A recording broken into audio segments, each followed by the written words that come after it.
Hello everyone, welcome back to our channel. இன்னைக்கு நம்ம சேனல்ல ரசமலை எப்படி செய்யறதுன்னு பார்க்கலாம். தேவையான பொருட்கள்: முழு கொழுப்புள்ள பால் 2 லிட்டர் எடுத்துருக்கோம், சர்க்கரை 1/2 கிலோ, குங்குமப்பூ 1 கிராம், லெமன் ஜூஸ் ஒரு முழு லெமன் எடுத்துக்கோங்க, நட்ஸ் கொஞ்சம் எடுத்துக்கோங்க.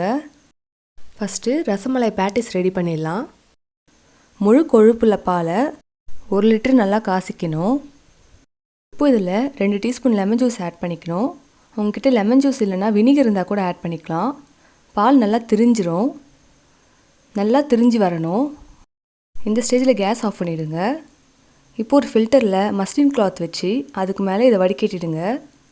இப்போது இதில் நார்மல் வாட்டர் ஊற்றி வாஷ் பண்ணிக்கிறோம். ஏன்னா அந்த லெமன் ஜூஸோட புளிப்பு தெரியும், அதுக்காக வாஷ் பண்ணிக்கிறோம். நீங்கள் வினிகர் ஆட் பண்ணியிருந்தாலும் வாஷ் பண்ணிக்கோங்க, அப்போ தான் டேஸ்ட் டிஃப்ரெண்ட் தெரியாது. இப்போது இது நல்லா ஃபில்டர் ஆனதுக்கப்புறம் இந்த மஸ்லின் கிளாத்தை நல்லா அழுத்தி புரிஞ்சிக்கோங்க.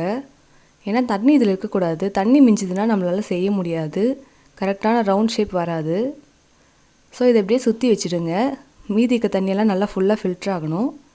இப்போ நம்ம சர்க்கரை ஜீரா செஞ்சிடலாம். ஒரு வானலில் 1 கப் சர்க்கரை ஆட் பண்ணிக்கோங்க. 1 கப் சர்க்கரைக்கு 3 கப் தண்ணி ஆட் பண்ணணும். இந்த ஜீரா ரொம்ப திக்காக இருக்கக்கூடாது, தண்ணியாக இருக்கணும், நல்லா கொதித்து வரணும். ஸோ 1 கப் சர்க்கரைக்கு 3 கப் தண்ணி ஆட் பண்ணிக்கோங்க. சர்க்கரை கரைஞ்சி கொதித்த உடனே 1 கப் ஜீராவை தனியாக எடுத்து வச்சுக்கோங்க. நம்ம லிட்டர் யூஸ் பண்ண போகிறோம். இந்த டைமில் நம்ம எடுத்து வச்ச இந்த சேனான்னு சொல்லுவாங்க இதை, இந்த பன்னீரை நல்லா உதிர்த்து பிசைஞ்சிக்கணும். தண்ணியெல்லாம் ஃபுல்லாக ஃபில்டர் ஆகிடும். ஸோ இது நல்லா சாஃப்டாக பிசைஞ்சிக்கணும். இது நமக்கு சாஃப்டான மாவு மாதிரி கிடைக்கணும், அதனால் பொறுமையாக பிசைஞ்சிக்கோங்க. இதில் வேணும்னா தண்ணி மிஞ்சுதுன்னா கார்ன்ஃப்ளவர் மாவு கொஞ்சம் ஆட் பண்ணிக்கலாம். பட் நமக்கு அது தேவையில்லை, நல்லா சாஃப்டாகவே பிசைஞ்சிக்கலாம். அண்ட் ரொம்ப ஹார்டாக பிசைஞ்சிடாதீங்க, அப்புறம் சர்க்கரை ஜீராவில் போட்டால் சரியாக வேகாமல் போயிடும். அதனால் சாஃப்டாக ஆக்கிக்கோங்க. இப்போ இதில் நமக்கு தேவையான அளவுக்கு சைஸ் எடுத்து குட்டி குட்டியாக பாலாக பிடிச்சிக்கோங்க. எந்த கிராக்குமே இல்லாத அளவுக்கு நல்லா ஈவனாக ரவுண்ட் ஆக்கிக்கோங்க. நல்லா ஜென்டிலாக ரோல் பண்ணிக்கோங்க, ரொம்ப திக்காக அழுத்தி பண்ணிடாதீங்க. ஜென்டிலாக ரோல் பண்ணி லைட்டாக ப்ரெஸ் பண்ணிக்கோங்க. இந்த மாதிரி ரவுண்ட் பேட்டியாக செஞ்சு வச்சுக்கோங்க. உங்களுக்கு எந்த சைஸில் வேணுமோ அதுக்கேற்ற மாதிரி எடுத்துக்கோங்க. முடிஞ்ச அளவுக்கு கிராக் இல்லாத அளவுக்கு பார்த்துக்கோங்க. அண்ட் உங்களுக்கு டச் பண்ண போது தெரியணும் எவ்வளோ சாஃப்டாக இருக்கும்னு. ஏன்னா அப்போ தான் நம்ம ரப்டி ரெடி பண்ணி அதில் போடும்போது அந்த ரப்டி இதில் நல்லா அப்சர்வ் ஆகும்.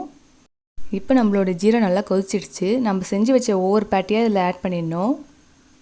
நல்லா தண்ணியாகவே இருக்கணும், அப்போ தான் இதுவும் சேர்ந்து வெந்து நல்லா மேலே வரும். பொறுமையாக ஒவ்வொரு பேட்டியாக ஆட் பண்ணிக்கோங்க. சப்போஸ் உங்களுக்கு ஜீரா திக்காயிடுச்சுன்னா சைடில் கொஞ்சம் ஹாட் வாட்டர் வச்சு வேணுன்ற போது ஆட் பண்ணிக்கோங்க. 5 மினிட்ஸ் இப்படி கொதிச்சதுக்கப்புறம் பார்த்தீங்கன்னா எல்லாமே நல்லா வெந்து பெருசாகிடும் அண்ட் எல்லாம் மிதக்க ஆரம்பிச்சிடும்.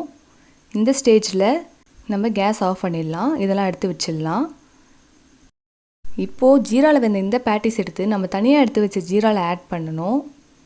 ஏன்னா இது நல்லா ஆறி போயிருக்கும் அண்ட் இதில் ஆட் பண்ண போது இன்னும் நல்லா அப்சர்வ் ஆகும் அண்ட் ஸ்வீட்னஸும் அதிகமாகும், நல்லாயிருக்கும். இது கொஞ்ச நேரம் ஊறணும். இந்த டைமில் ரப்டி ரெடி பண்ணிடலாம்.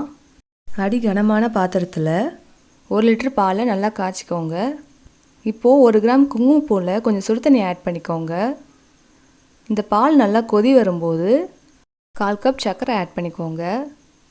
உங்களுக்கு இந்த ஸ்வீட்னஸே போதுன்னா இதோடு நிறுத்திக்கலாம், இல்லைனா சர்க்கரை வேணும்னா இன்னும் கொஞ்சம் ஆட் பண்ணிக்கோங்க. ஏன்னா ஆல்ரெடி ஜீராலையும் சர்க்கரை இருக்குது, ஸோ பார்த்து ஆட் பண்ணிக்கோங்க. இப்போது இந்த குங்குமப்பூவை இதில் ஆட் பண்ணிக்கலாம்.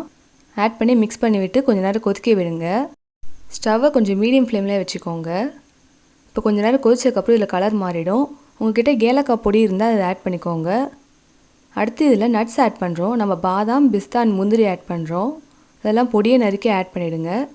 இப்போ இதில் நம்ம ஜீராவில் ஊற வச்ச பேட்டிஸ் எடுத்து இதில் ஆட் பண்ணணும். ஆட் பண்ணுறதுக்கு முன்னாடி கொஞ்சம் பிழிஞ்சிருங்க, அந்த ஜீரா அதில் இருக்கும். ஸோ அதை பிழிஞ்சிட்டு இந்த ரப்டியில் ஆட் பண்ணிங்கன்னா தான் இந்த ரப்டி அதில் நல்லா அப்சர்வ் ஆகும்.